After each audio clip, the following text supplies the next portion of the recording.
उनसे कही थी जो पहले जी जान से लड़े, आपने तो घुटने टेक दिए। जो कह दे कि मुझे अब किसी के प्रति प्रेम पता ही नहीं चलता, तो घुटने टेक चुका है। ऐसे थोड़ी करना है।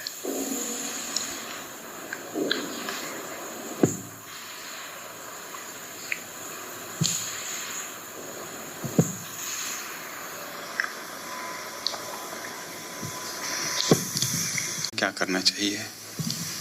दूसरे को मुक्त करिए।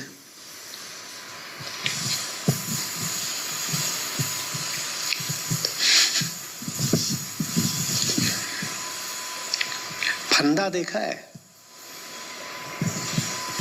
जिससे किसी को भी पकड़ा जाता है? वो जो फंदा होता है,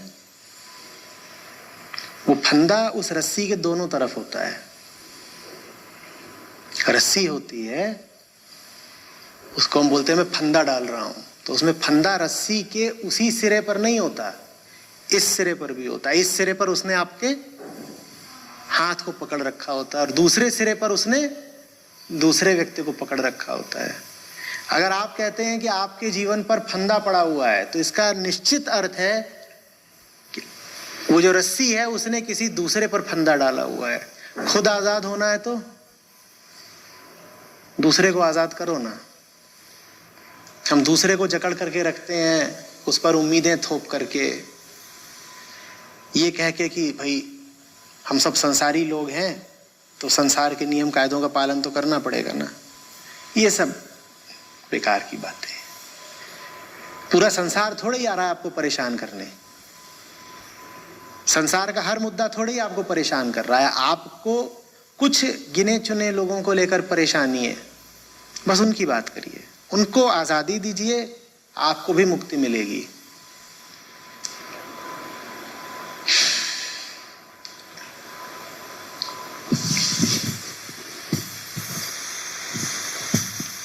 दूसरों को लेकर अगर बंधन अनुभव होता हो तो ये बात साफ समझ लीजिएगा कि निश्चित रूप से आपने दूसरों को भी बंधन में डाल रखा है। और जो दूसरे को बंधन में डाल रहा हो वो इस गलत फहमी में न रहे कि खुद आजाद रह लेगा। जो दूसरे का मालिक बन रहा है उसे दूसरे को भी अपना मालिक बनाने पर मजबूर होना पड़ेगा।